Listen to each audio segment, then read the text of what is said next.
صباح الخير.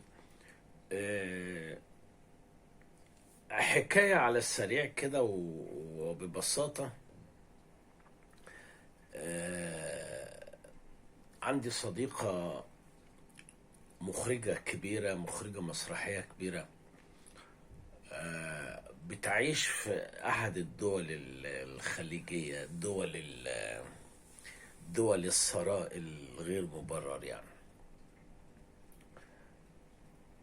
حكيت لي حكاية لأختها. مش عارف يعني الحكاوي ديت ممكن انقلها ولا لا، بس غيظاني وبتحمل مسؤوليتها يعني، واذا كان فيها وزر بتحمل وزرها وخلاص، وامري الى الله.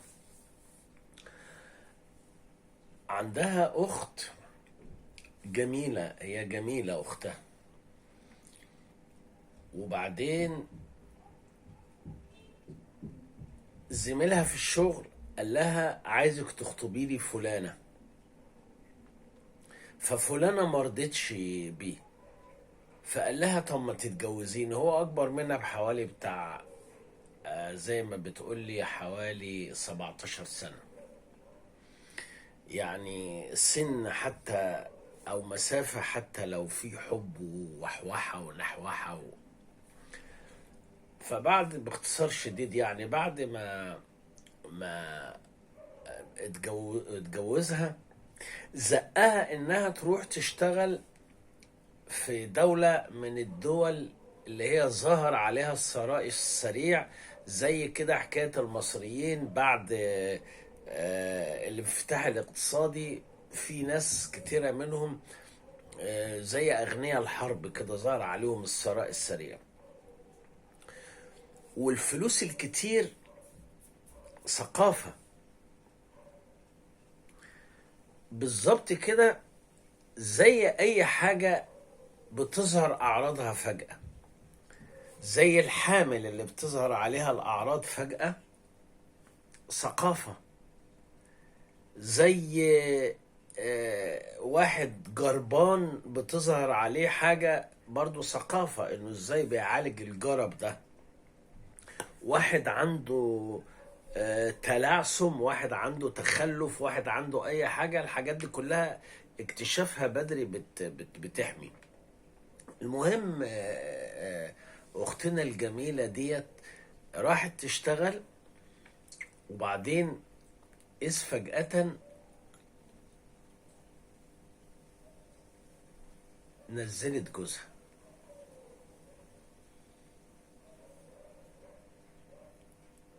فجوزها ضرع الأنتخة، عايز بقى يقعد وياكل ويشرب ويسوق السيارة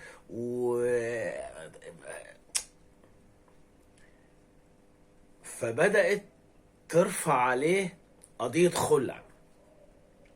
وعلشان تخلعه لازم تنزل القاهرة، وحسب ما فهمت يعني. وعشان انا ما خلعتش حد ولا حد خلعني ولا اي حاجة، انا بلطش على طول.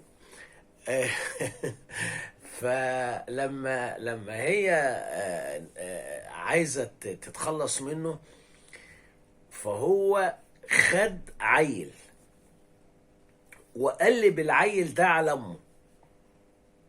وطبعا هي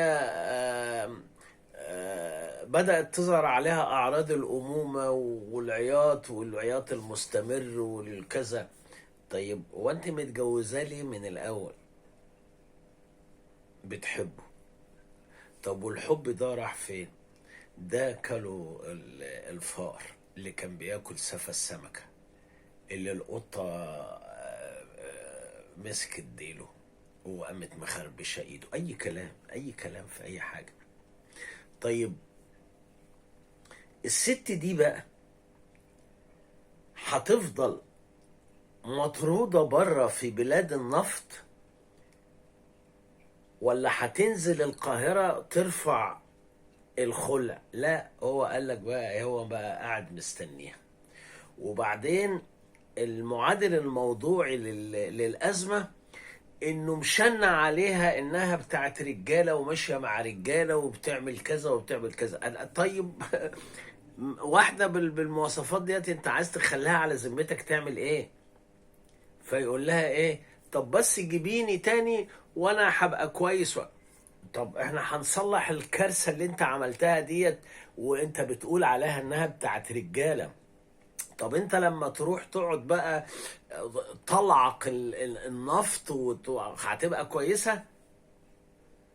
بقول لكم ايه، هو موضوع كبير وموضوع حزين، وشاورت عليه بس من بعيد لانه غيظني. وعلى فكرة بالمناسبة انا صحيت من النوم الساعة دلوقتي بعد 12 ونص بالليل. انا صحيت من النوم لان الموضوع مضايقني طول النهار، وانا نمت فالموضوع يعني ازعجني. فانا قلت بقى يعني ازعجكم بقى معايا بالمرة كده. وصباح الفل، وربنا يجعل كلامنا خفيف على الجاز، ويجعل كلامنا خفيف على المصريات والمصريين اللي راحوا نتيجة لأي ظروف أو نتيجة لأي ثقافة رموا نفسهم في أحضان الجاز والزيت. وعلى فكرة برضو علشان أكد لكم، الزيت غلي والسمنة غليت والصابون غلي والبطيخ غلي وكل حاجة غليت في العالم. عشان كده نحن نتخلى عن أفكارنا، ونتخلى عن كبريائنا، ونتخلى عن كرامتنا، ونتخلى عن كل حاجة علشان كل حاجة غليت. وصباح الفل. وعلى رأي واحد صاحبي،